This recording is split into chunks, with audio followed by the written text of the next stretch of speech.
uh, virtual small business webinar. Today our topic is PPP forgiveness. My name is Chris Conway. I am the Executive Director of the West Hartford Chamber of Commerce, and I would like to welcome you today. This program is the fourth in our series, and it is done in collaboration with the town of West Hartford and is also being simulcast with West Hartford Community Interactive.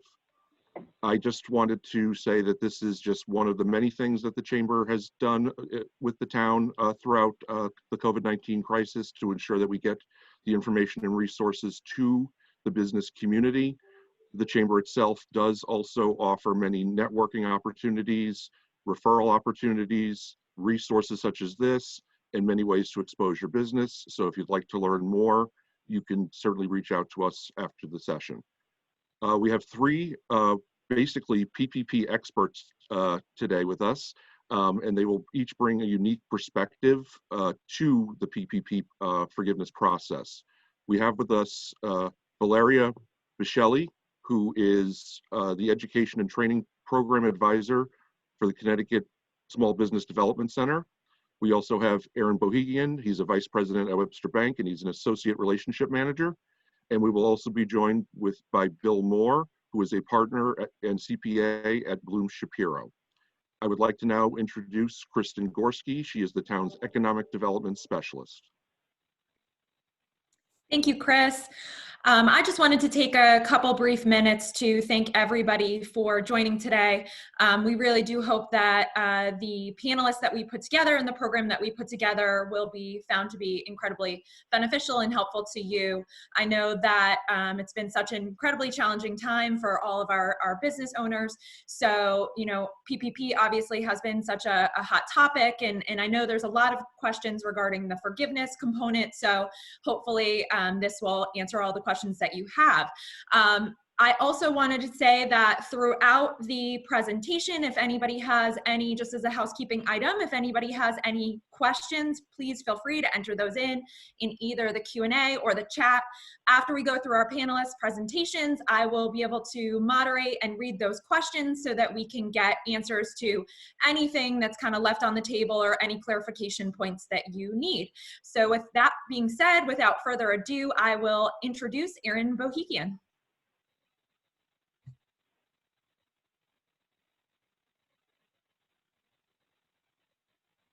Aaron, no sound.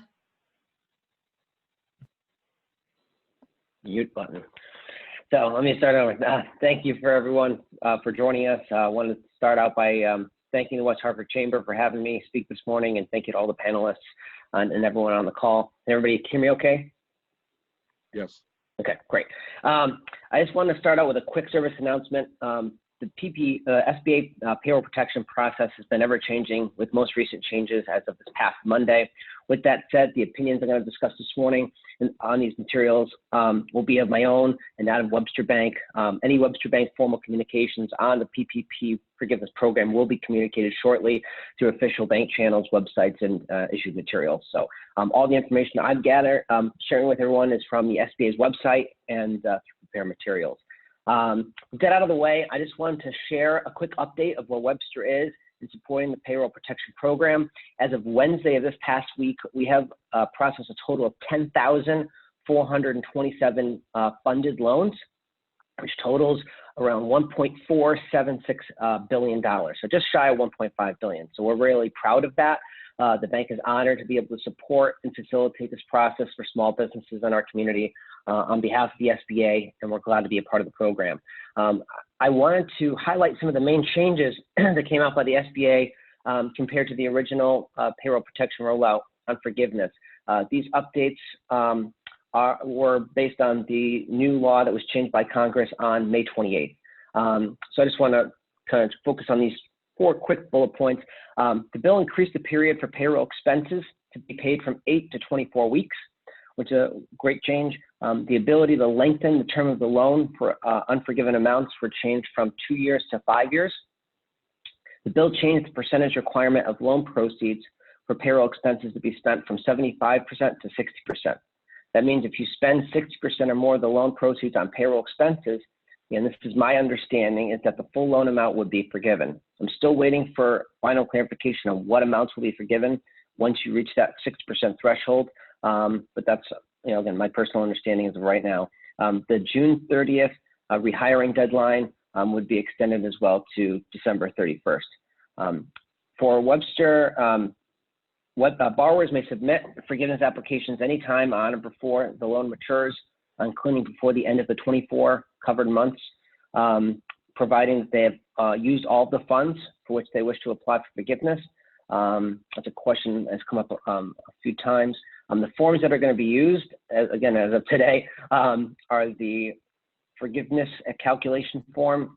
It's called a 3245-0407, also known as a 3508. I love the government. And that was issued on 6/16/2020. There's also a 3508 easy form released around the same date. The easy form is for borrowers that meet one of the qualifications, one of these three. They're either a self-employed, independent contractor, or sole proprietor with no employees. They are a company that did not reduce their annual salary or hourly wages of any employee by more than 25% during the covered period, or for companies that were unable to operate during the covered period at the same level of business due to compliance with health requirements directly related to COVID, and did not reduce their salary of or hourly employees by more than 25%.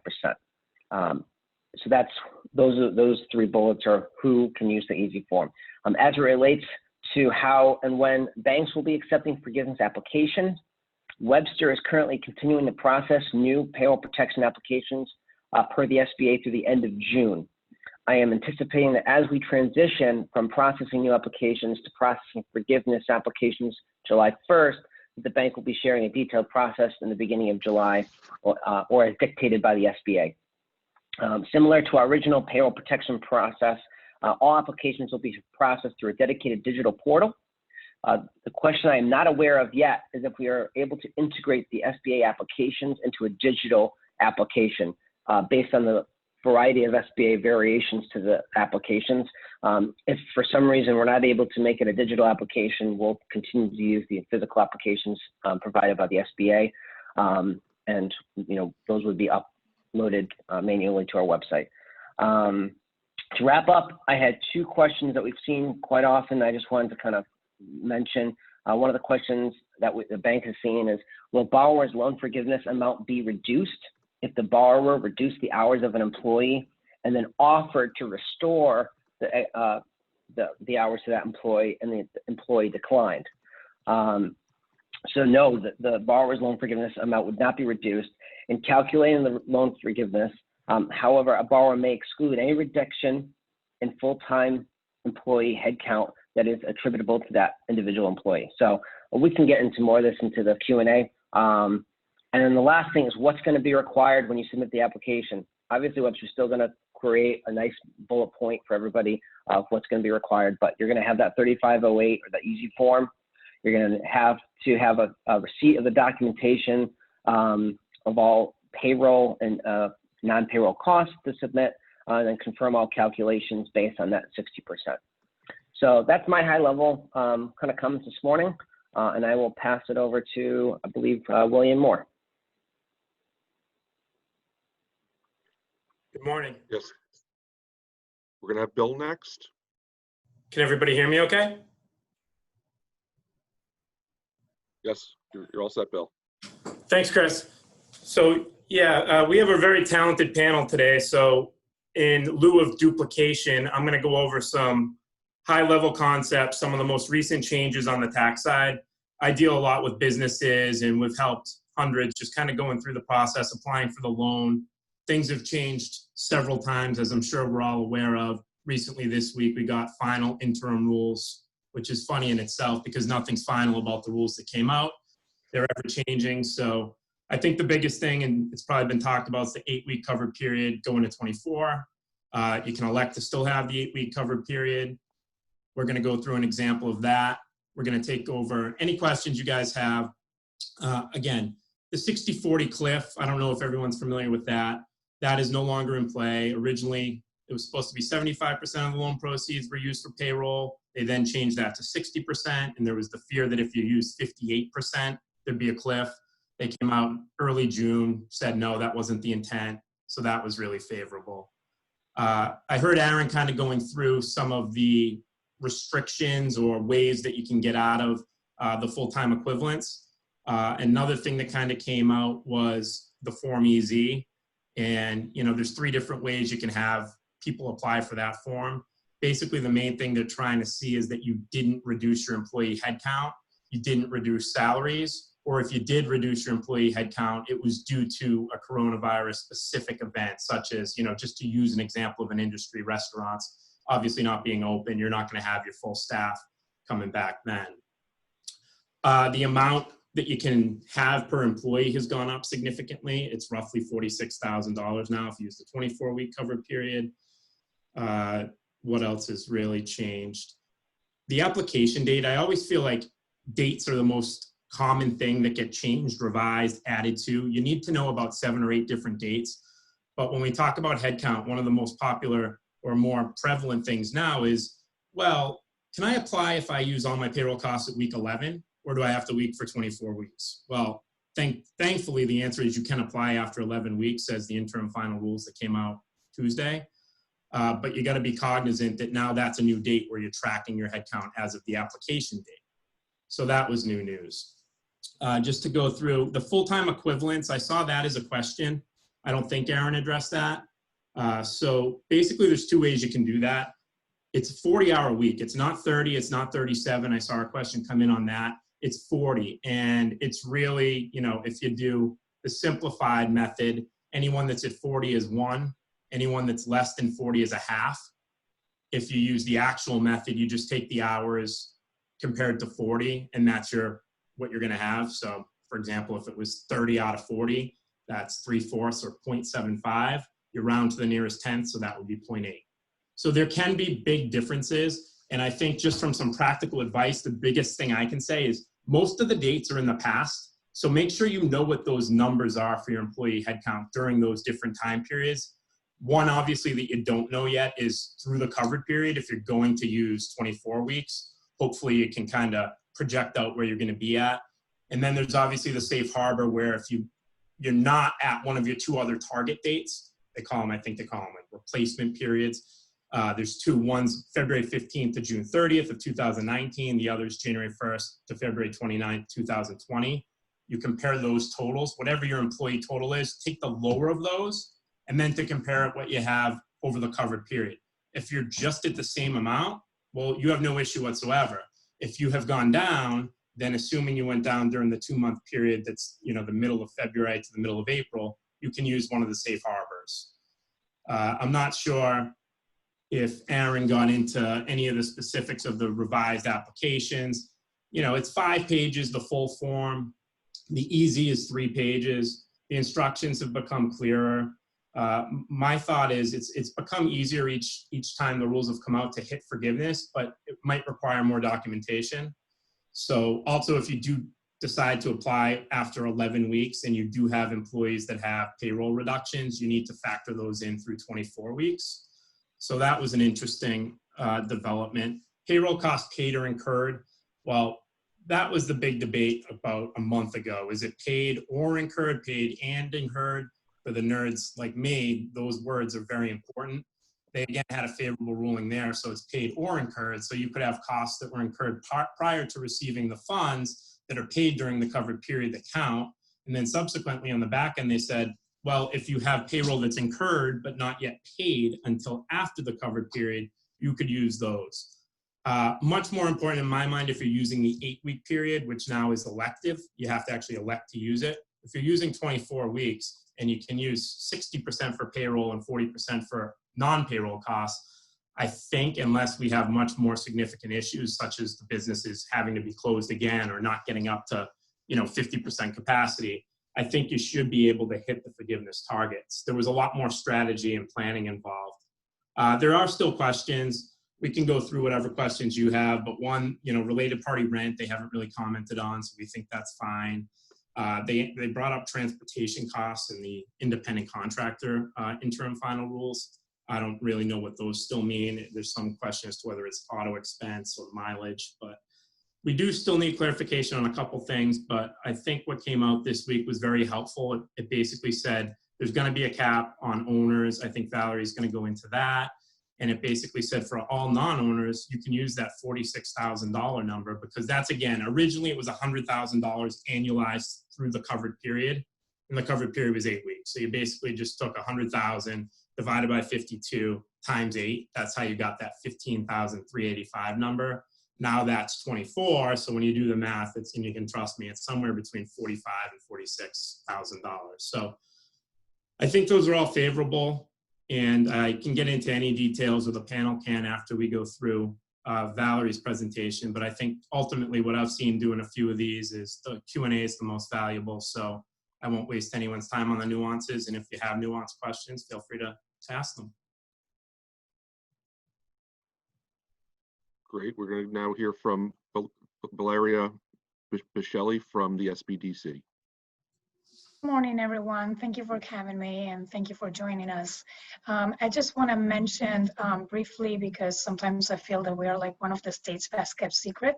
The Small Business Development Center is funded in part by the SBA, by the state of Connecticut, and through a cooperative agreement that includes UConn as well. And we provide no-cost advising services. So if you find yourself needing assistance walking through the application forms, if you want some one-on-one, time with an advisor to make sure you're doing things right, to make sure you have the right paperwork, feel free to reach out. We are no cost because we are taxpayer funded. So a couple of quick points that I wanted to highlight.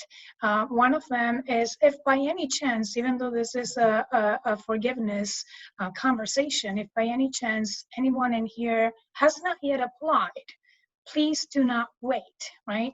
The timeline provided by the SBA is June 30th. However, that is not necessarily the last day that you can apply. That is the last day that the SBA is legally allowed to issue a loan number to a lender.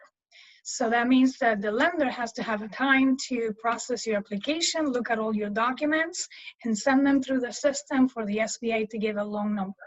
So please don't wait. Do that as soon as possible if you still haven't. Another pot of money that you may have heard of at some point, and a lot of people thought that went away, is the Economic Injury Disaster Loan. That is a loan program that is administered directly by the SBA instead of through its network of lenders. Right now, it is a loan of up to $150,000 with terms up to 30 years. And an interest rate of 3.75 if you are a for-profit business, 2.75 if you're a nonprofit business. So this is a very good loan to have on your books if you feel that you may need some additional working capital to sustain you as we deal with the uncertainty of when are things going to go back to normal, right? So this may help you sustain a little more of your working capital, considering that PPP is a great product, is forgivable. The disaster loan is not forgivable. But it's only 10 weeks worth of your payroll money, right? So you may be able to get a little more with the disaster loan, particularly if you're a smaller business, and it is a much longer repayment term. So so you can read a little more easy. If you do have to have a loan for any reason and repay it, that may be something that could help your business. So in terms of PPP, a couple of things that I wanted to highlight is if you're covering benefits, right? So within the payroll costs that are eligible for forgiveness are salaries, wages, and tips, right? If you're also covering benefits for employees, such as healthcare expenses, retirement contributions, and understand you can include also state taxes on employee payroll, which for our state is usually what we call SUTA. You cannot include federal taxes, your portion of federal taxes, but you can include SUTA. These covered benefits do not apply to owners, so you can't include healthcare expenses and retirement contributions or SUTA for owners. When it comes to owner compensation replacement as another amount eligible for forgiveness, this is calculated based on your 2019 net profit, which if you are a sole proprietor, single member LLC, this will be calculated on the Schedule C of your 2019 filings. And if you are using the 24-week period, which you can choose to do so, the maximum amount that you can use that will be forgiven is $20,833. This is basically calculated, as William was referring before, that cap of $100,000 is basically 2.5 months worth of your net profit, or up to that 20,000, which is that maximum $100,000 divided by. If you are using the 8 weeks, it still remains 8 out of 52 of your net profit, or a maximum of 15,335. Now, the important thing here is that this is per owner, but it is for all businesses. So if you're an owner that has multiple businesses and you applied under all of the different businesses, you're still filing one single Schedule C. So you can't claim additional money because you have different businesses. So it's just important, because I know we have a lot of independent contractors, sole proprietors, and people that may find themselves in that situation. And I think, some of the potential reductions and safe harbors were already covered. So we should probably try and jump into the questions to maximize everybody's time and taking advantage of the conversation on the panel. Excellent. Thank you so much. So we will move into our Q&A portion. Thank you very much to Aaron, Bill, as well as Valeria, for that excellent presentation. We have a couple of questions that have been entered into the Q&A box. For anybody else that has questions, please enter those. I also have some pre-submitted questions that I will read off. So if the panelists could just answer them based on who's best suited to answer that question, that would be greatly appreciated. And I will also say, pre-apologize if we're asking the same question as part of your presentation. I just want to be clear that anybody who's taken the time to enter a question, that they make sure that that has been answered for them. So starting off, there is a question about the easy form requirements. Must a company be an IC? We are a nonprofit that will not have had any negative change in staffing. Do we qualify?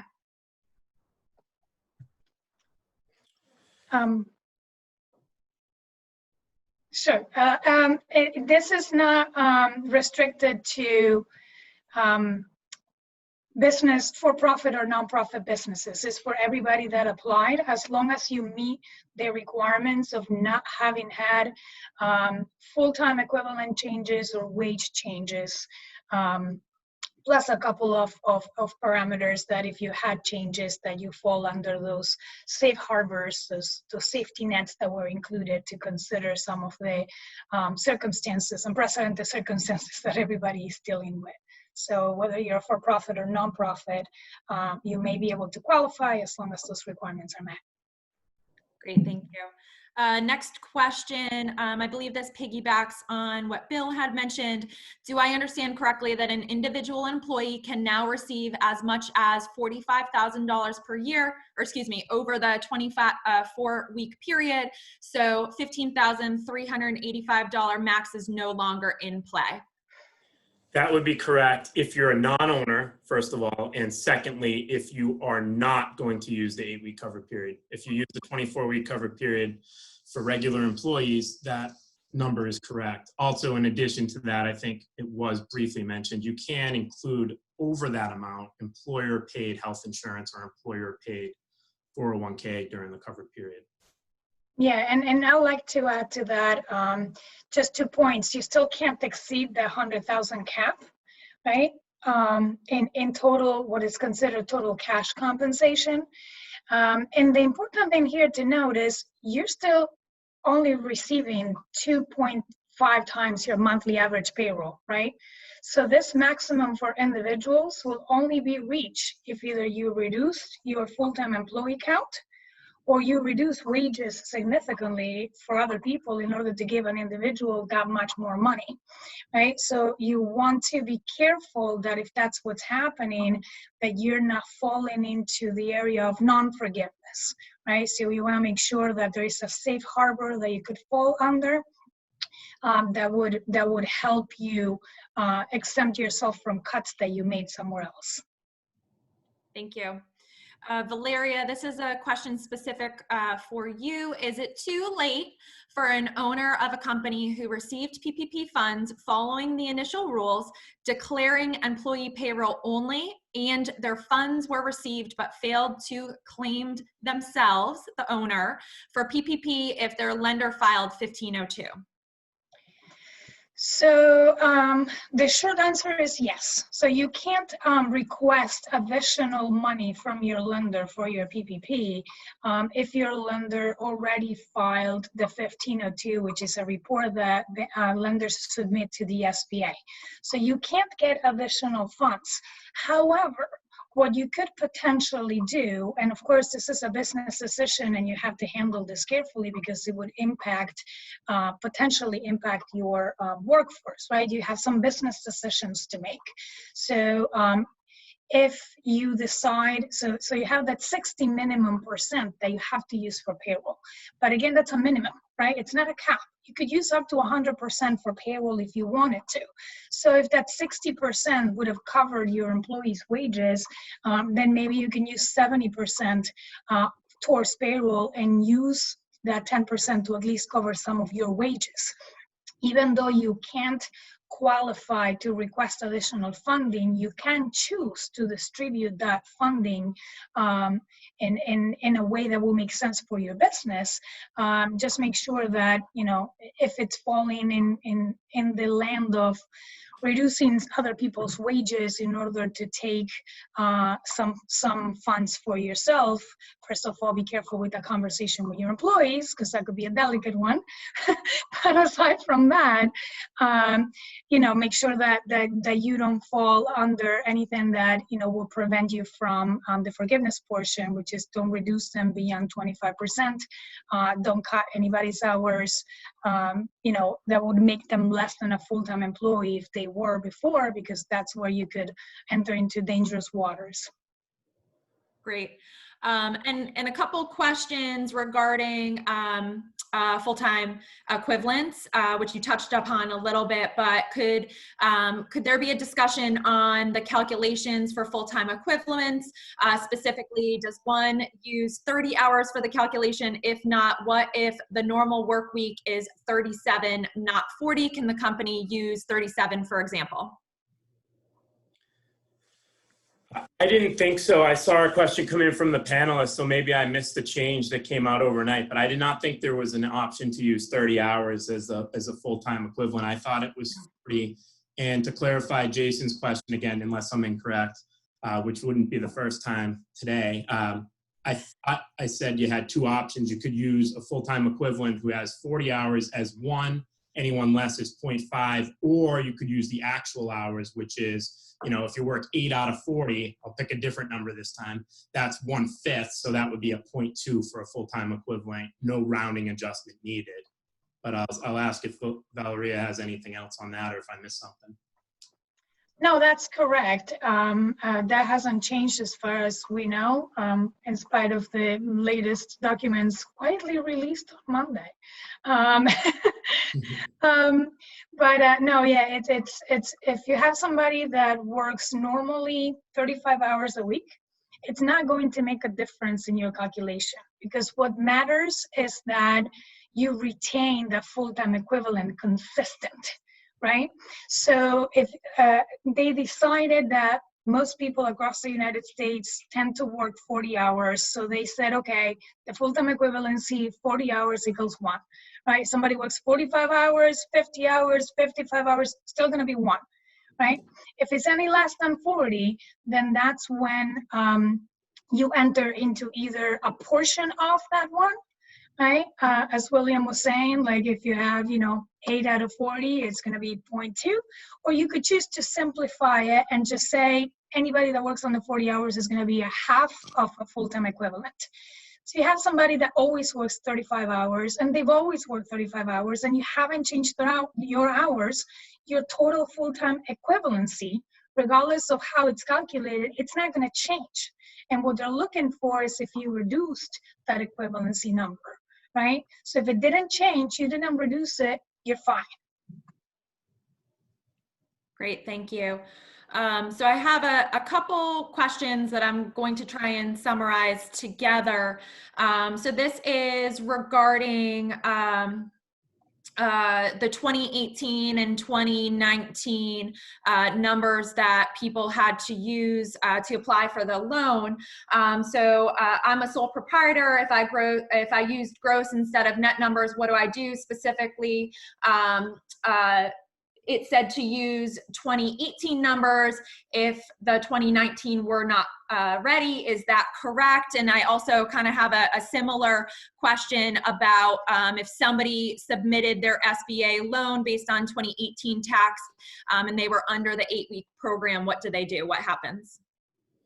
Sure, I can try that briefly. So hopefully there won't be an issue on the miscalculation between gross and net. If there is, I mean, I think you should talk to the bank because it's pretty clear that it should be net income. And I think it's pretty clear on the interim final rules, which again could change, but there's no reason to think they would for this. It says 2019 Schedule C. So I know there was a lot of confusion. I'm not sure that it's material if you had income of, let's just say, I don't know, 150,000 in both years, you still should have got the loan amount based on, the maximum, and then you would think that your forgiveness would still be okay. But I certainly think that it's based on 2019 Schedule C. I can comment on that too. So it's definitely going to be net income. We found when you had a small business that only had one owner and they were the only employee of the business, that net income number was the payroll. There might not have been a payroll line item on that Schedule C. You might have even had an S Corp, which had a sole member LLC, and you still only had one, or you had one employee in addition to the owner.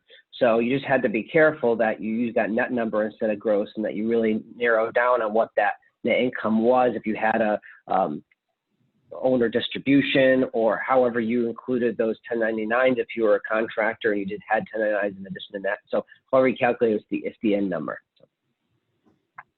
Okay, Aaron, and can you also touch a little bit more on sole proprietors and 1099? So in terms of what they're going to need to submit to the banks when applying for forgiveness? Sure. So 1099s were a little tricky. So if you are an employer, let's say you're I'm going to make up an industry, you're a gym, and all of your trainers are 1099s. The business owner would not be submitting a payroll protection loan for those 1099s. And if anybody, correct me if I'm wrong, but all those 1099s would need to apply separately as they're their own business. And then those business owners would need to have a Schedule C to show what their total revenue was, whether that they're just being a trainer at that one gym, or they might be doing trainings in people's homes and at 10 gyms. Whatever that gross revenue is, minus the expenses of that company for that individual, that net income would be their payroll protection number. So that's how it would work for 1099s. Another example, I had a business, which was a contractor, and he was the owner and sole employee as the owner. And he did jobs for individuals and businesses and got 1099s from a number of different sources. Those, again, would all be gross revenue, minus the expenses would be whatever the net income would be, is what their payroll would be, unless their accountant or payroll person, they actually may pay themselves payroll. But normally when it's a small business, we're just using the net income. Great. I had one employee in 2019 and have 2 employees since January 2020. Can I count both of their salary for forgiveness? The way I understood it was that it was the payroll was from February to February. of February of 19 to February of 20. Or that it was, if it was 19 taxes, that would be for the 2019 fiscal year. Bill, maybe you can comment any further. Yeah, sure. So I think, could you just repeat the question actually? Because I would have thought that it would be okay if you had one employee in 19, your loan amount would have been based on your 2019 employees. But if you use your payroll, there's nothing in, and I think that Aaron was saying the same thing. I just think that the question was a bit confusing.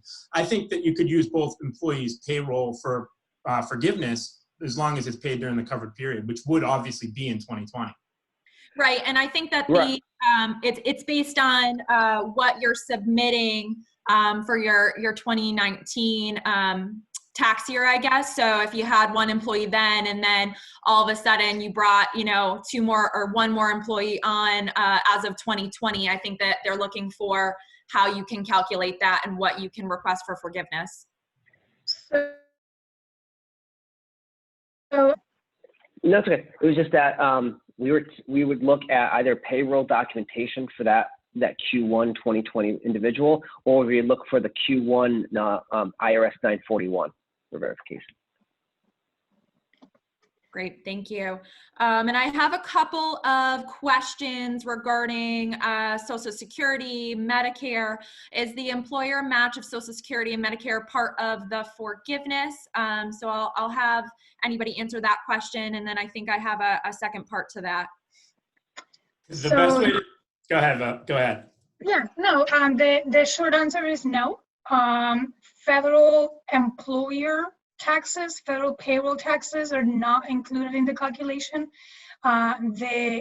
It's based on the initial calculation is based on your gross payroll, and that does not include federal payroll taxes. The portion of the employer is not neither included in the amount that you could borrow, nor included in the forgiveness portion. I just to clarify for that, because I see it a lot as a question.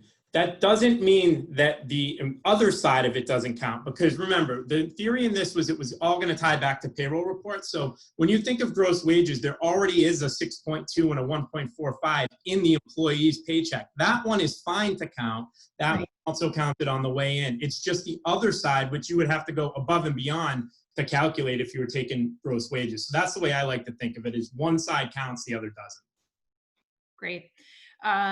And then, kind of in the same realm, when I applied for PPP in April, word was that health insurance and personal retirement bills were to be covered by the PPP for self-employed solo entrepreneurs. When did that change? I stopped working in early March and still cannot go back due to health risk. My 8 weeks is up on June 30th.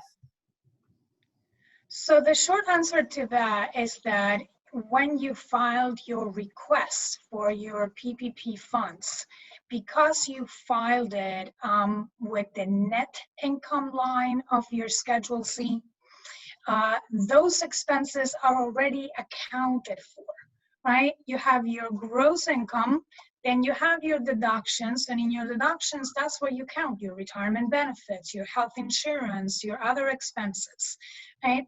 So once you arrive to that net income line, those expenses were already accounted for. So you're not allowed to request forgiveness for something that was already accounted for within your net income. And that's why owners cannot cover their health insurance, retirement benefits from the PPP funds for forgiveness purposes.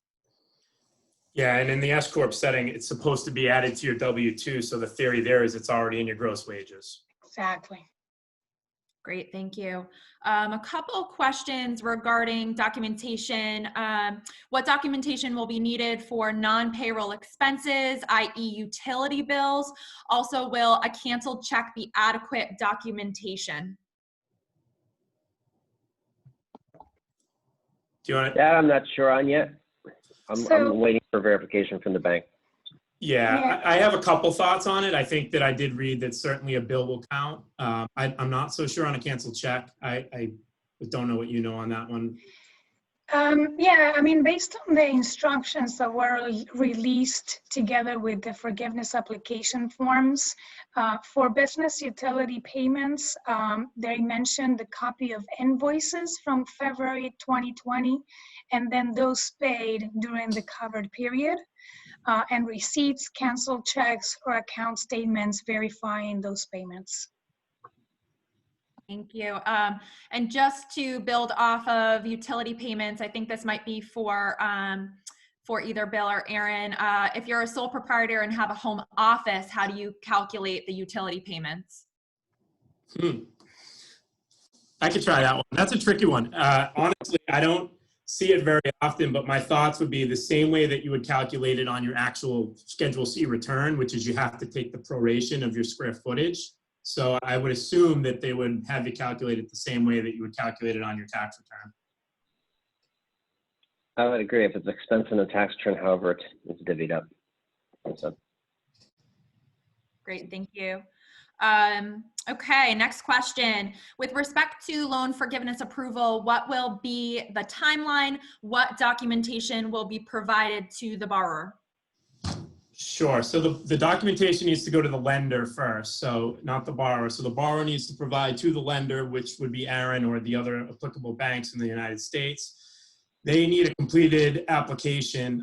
Just to go back to kind of intertwine another question, which I found interesting, is when do you need to apply by? I saw on the application it still says October 31st, but the interim final rules are very clear. It's 10 months after the end of your covered period. So riddle me that one.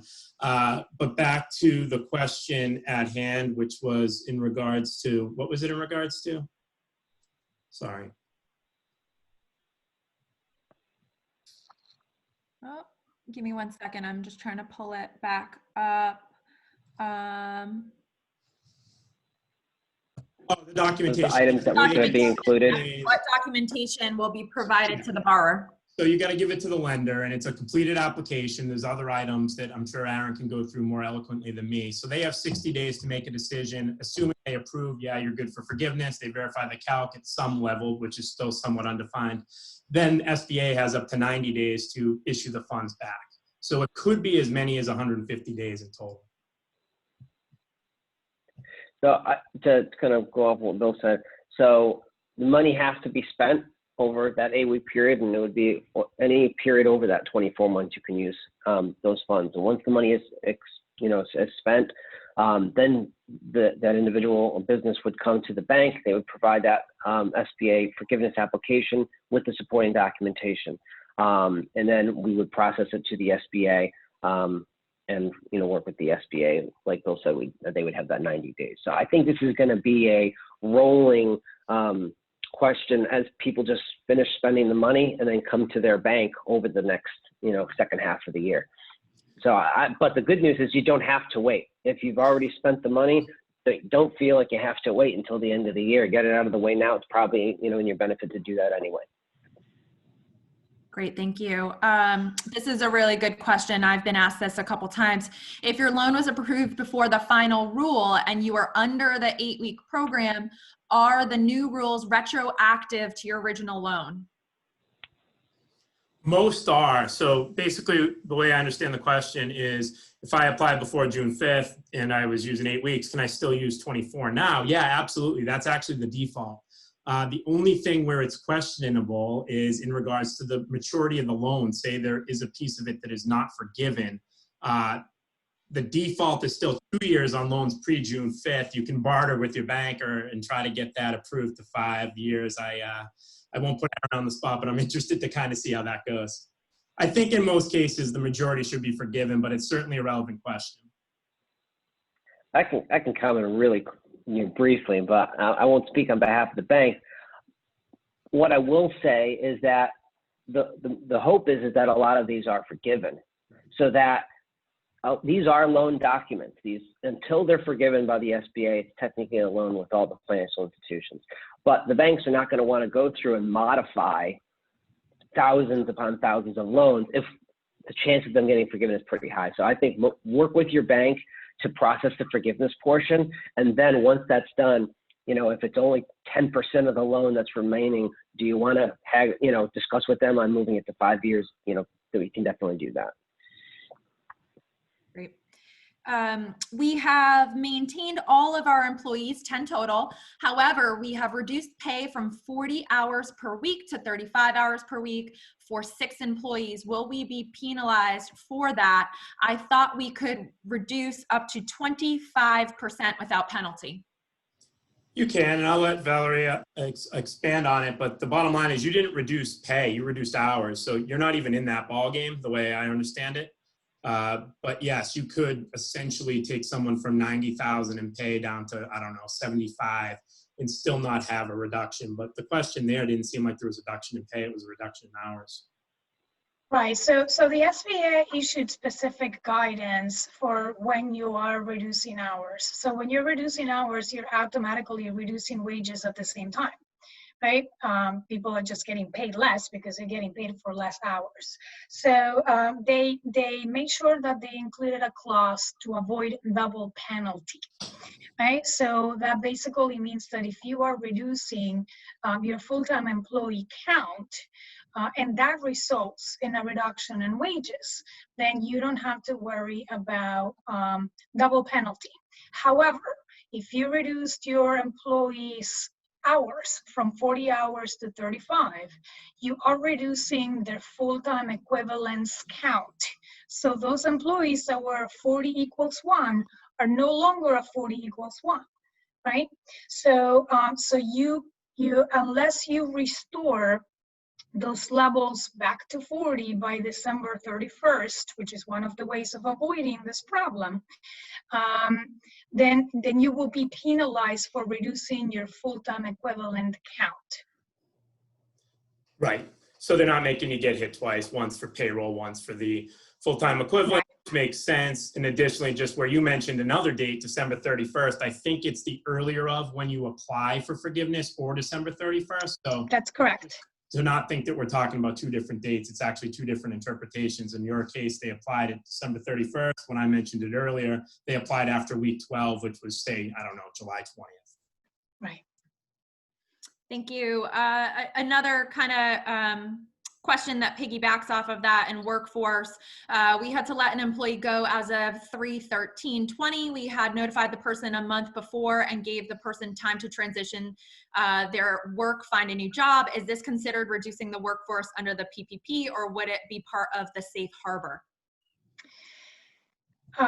So that could be a simple or a complicated question, depending on some of the details that go along with that. So again, if that employee was on your payroll on 2019 or was on your payroll between January and the end of February, which is one of the 2 different reference periods that you can choose, and you let them go in March.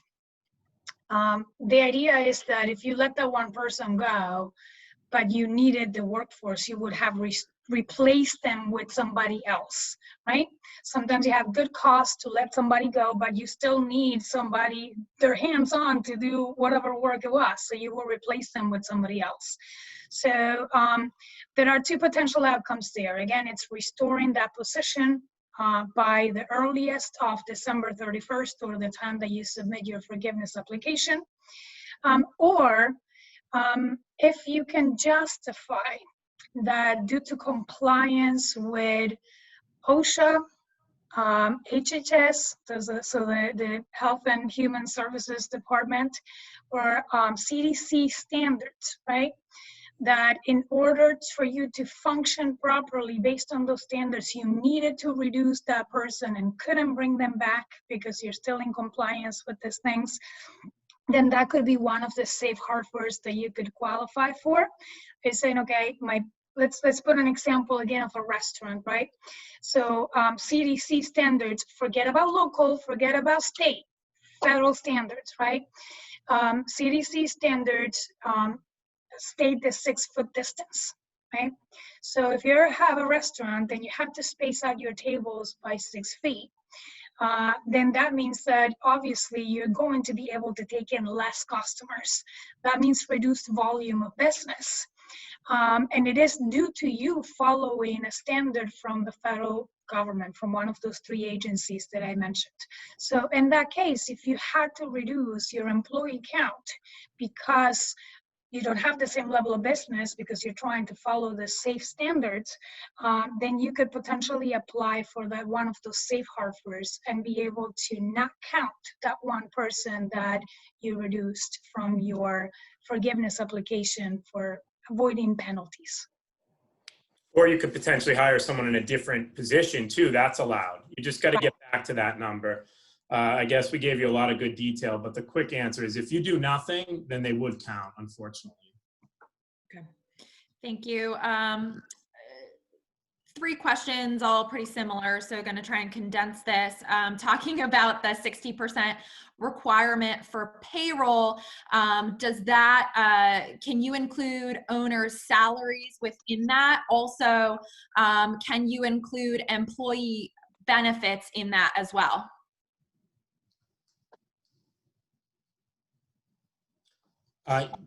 Yeah, I don't see any issue with payroll being used. I saw somewhere on the chat, it said a draw too. A draw would not count. Health insurance is certainly considered a payroll cost versus a non-payroll cost, which would be utilities, mortgage interest, real estate tax, rental payments, mortgage interest, or utilities. Okay, so that answers it, I believe, but just a clarification. So owner salaries are not excluded from the calculation, correct? With the caps that we mentioned before, but yes, correct. Exactly. Okay. Yeah, they're subject to the caps that other employees aren't, but their wages count towards the 60%. Great. No, I'm sorry.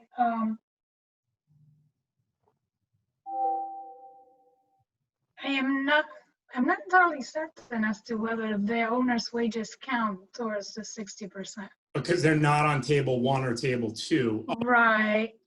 It's an interesting question because I'm thinking about the table.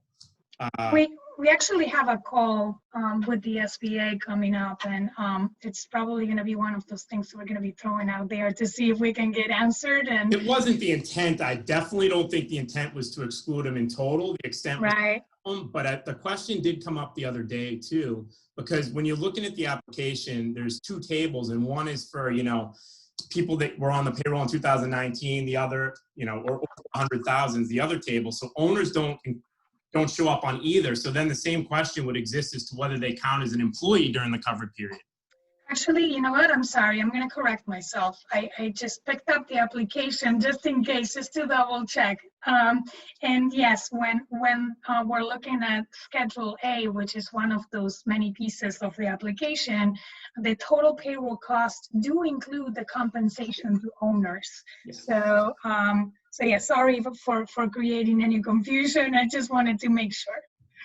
No problem. No, it's certainly a difficult area, and it's, if you read it literally, I could see where that would be the application of it, but it certainly wasn't the intent. So I'm glad we don't have to wait on that one. Okay. This question, unfortunately, our business was already closing before the shutdown. The owner and only 1 employee continued on the payroll during the shutdown and until the business closing. Will there be a problem because the workforce is technically reduced? Forgiveness calculation was based on the owner and 1 employee.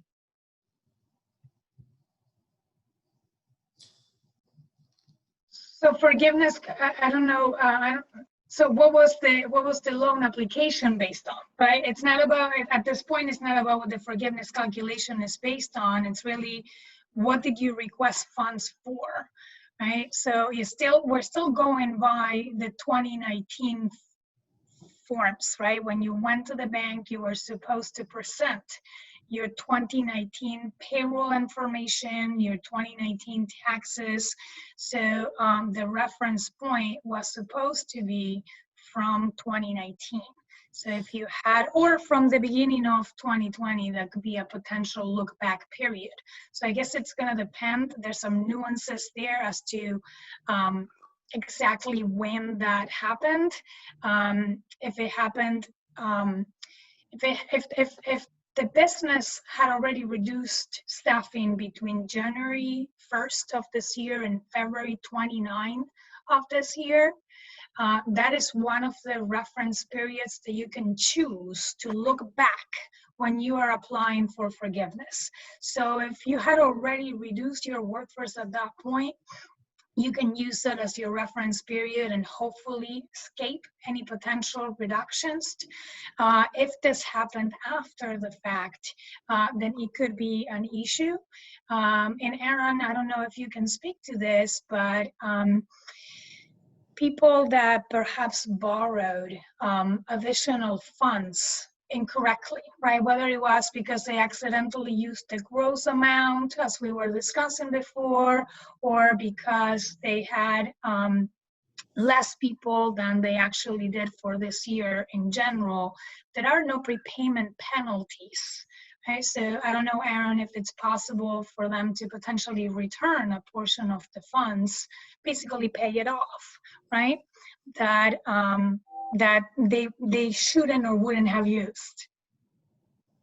Yeah, this is a tricky one because they're not bringing back the employees if they borrowed the payroll protection for the employees of last year, if they were planning on closing down in early of this year.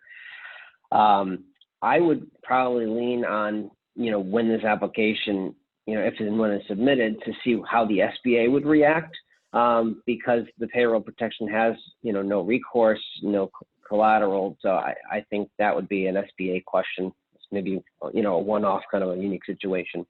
Mm-hmm. And just a quick clarification from this attendee, the funds we didn't need were already repaid.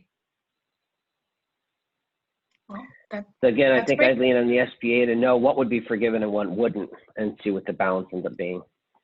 Yeah, it's going to go back to the reference period and when all this happened. So it's a little bit in the details for some of these things.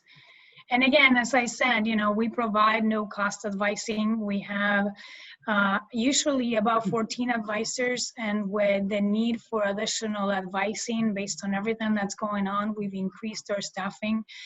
We have close to 19 advisors at the moment. So, no cost assistance. You can reach out, and if you have something very specific, a very specific scenario, might be better to work it one-on-one. Great. And this was a question, but Valeria, would you just be able to enter your contact information in the chat? A couple people had asked for that. I also did include the link to CTSBDC in there as well earlier.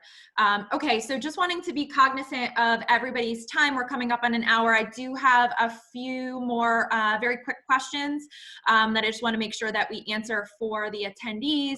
So we touched upon utilities a little bit earlier, but are utility and rent from April able to be forgiven? Office was shut down in early March, even if I got the loan in early May. It would depend when they were paid. They have to have been paid in the period that is either Covered. your 8 weeks or your 24 weeks. Okay. And then just if somebody could really quickly, so 2 more questions, if someone could quickly touch on, we have held our PPP funds in a savings account and moved them over to our checking operating account as needed. Is this acceptable? Further, we use our payroll reports as back, but they don't tie out exactly to the amounts transferred since ER payroll taxes aren't covered by the PPP. Yeah, I don't see any From a issue. bank,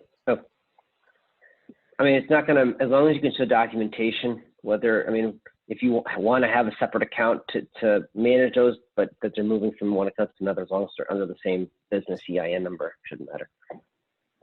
Great, thank you. And then the last question, what do you expect for turnaround time to get official word that the loan has been forgiven? Yeah, we kind of touched on that one. From 60 days, well, I guess 61 days if the SBA looks at it overnight and sends the check and agrees, to 150 days. But I think a real important part of that is making sure you submit a complete application, because they're going to be bogged down with applications. And if you don't have something and you have to kick it back and restart the clock, potentially that's not where you want to be. And you also don't want to accidentally be told you have to repay because there's something that you didn't attach or something you didn't submit or a box you didn't check.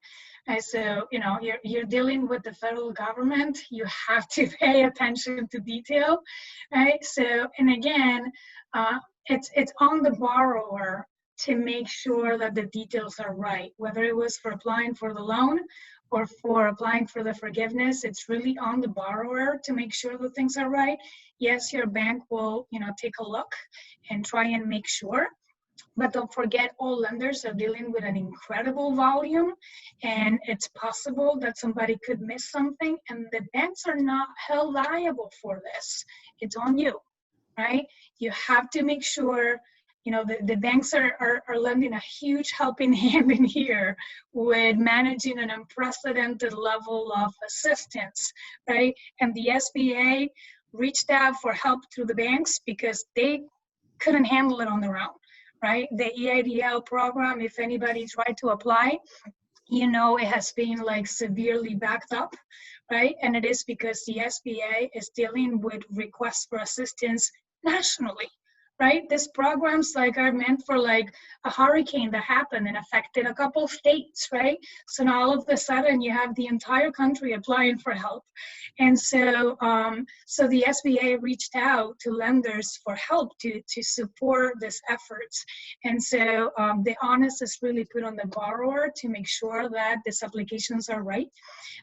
So take your time, be careful, know that you have 10 months to apply from the time that your covered period ends. In some cases, you may benefit from applying sooner rather than later to meet that full-time equivalence or that wage requirement by the earliest of, right, either your application date or the end of the year. So in some cases, it may benefit you to do it sooner, depending on what you expect that may happen later on. But, you know, reach out for help, talk to your banker, reach out to us that we offer, you know, no cost assistance, just so that you can take a deep breath and make sure that you're following the process and doing it right so that you don't unintentionally hurt yourself. Excellent. Thank you so much. Anything else on that, or we're good? I would just say one quick thing, please, please, please. Like Valeria said, it's a federal document. Please cross your I's and dot your T's. The last thing we want to see are documents sent to the SBA and, you know, they have thousands upon tens of thousands. There's something missing. So make sure you work with your CPA, work with your bank, and as things are finalized, just attention to detail is extremely important. Excellent. Thank you so much. What an outstanding presentation, incredibly thorough. So thank you to our panelists, Aaron, Valeria, Bill, and really great questions coming in from all of the attendees today. We so appreciate your time, and we really do hope that this was beneficial for all of you on this call. I think that if anybody has any additional questions after this webinar ends, please feel free to reach out directly to myself or any of the staff members over at the Chamber, Chris, Kate, Jesse. We would be happy to answer any questions or put you in touch with any of the panelists, you know, once this has ended. Also, I would just like to, before I kick it back over to Chris to close out this webinar, I just wanted to, again, you know, thank every business owner, operator who spent the time to submit questions in advance, to be really heavily engaged in this webinar. If there is anything else that you need, again, please feel free to reach out to Chris and Kate, Jesse, myself. We are more than happy to help. Also, this was the 4th installment of our Small Business Forum. If anybody needs anything else, has additional topics they'd like for us to touch on, please reach out and let one of us know. And thank you so much to the Chamber staff for doing an amazing job throughout all of this and being a really great support system for the town. We greatly appreciate it. Chris? And I did put the Chamber's contact information into the chat. Again, thank you to our panelists. This was great, and it was wonderful to have the different perspectives and different points of view to help out the questions, which were really great and excellent. And you know, I certainly learned a lot today too. Just like to thank the chamber staff, Kate and Jesse, who are working behind the scenes to make sure that this all went off. And of course, Kristen at the town, who's just a wonderful resource for the business community, and certainly a great ally to the chamber. So, and also to Jen Evans, who was able to push this out and record it. So it will be available for viewing later on YouTube, and we'll also try to get it onto the chamber's website as well. Thank you all. And yes, if you have any ideas for topics that you'd like us to cover, please email either Kristen or me, and we will certainly look at putting a program together. Thank you.